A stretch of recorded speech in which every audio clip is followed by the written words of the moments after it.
রমজানের 27তম রাত। অনেক আলেম বলেন এই রাতেই হতে পারে লাইলাতুল কদর, যে রাতে ইবাদতে থেকেও বেশি সওয়াব পাওয়া যায়। এই রাতে নামাজ পড়লে আল্লাহ বান্দার গুনাহ মাফ করে দেন, দোয়া করলে কবুল হওয়া আশা অনেকে সেগে আকাশ থেকে রহমত নেমে আসে। কেউ ঘুমিয়ে কাটায় আর কেউ আল্লাহর দরজায় কাঁদে। যারা এই রাতে নামাজ পড়ে তাদের জন্য অপেক্ষা করে অসংখ্য রহমত আর ক্ষমা।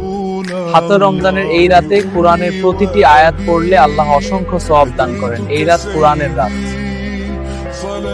এই রাতে দান করলে আল্লাহ তার রিজিক বাড়িয়ে দেন। একটা ছোট দানও বড় নেকিতে পরিণত হয়। এই রাতে করা দোয়া আল্লাহ খুব দ্রুত কবুল করেন, কারণ এই রাত রহমতের দরজা খোলার রাত। যে ব্যক্তি এই রাতে তাহাজ্জুদ পড়ে আল্লাহ তার মর্যাদা বাড়িয়ে দেন। এই রাত বান্দা আর আল্লাহর গোপন কথার রাত। এই রাতে আল্লাহর জিকির করলে হৃদয় শান্ত হয়ে যায় আর আল্লাহ তার বান্দাকে নিজের রহমতে ঢেকে দেন। যে এই রাতে কাঁদে আল্লাহ তার সব গুনাহ মাফ করে দেন, কারণ আল্লাহ ক্ষমা করতে সবচেয়ে বেশি ভালোবাসেন। কেউ এই রাত ঘুমিয়ে কাটায় আর কেউ আল্লাহর দরজায় কাটায়। আপনি কোন দলে থাকবেন?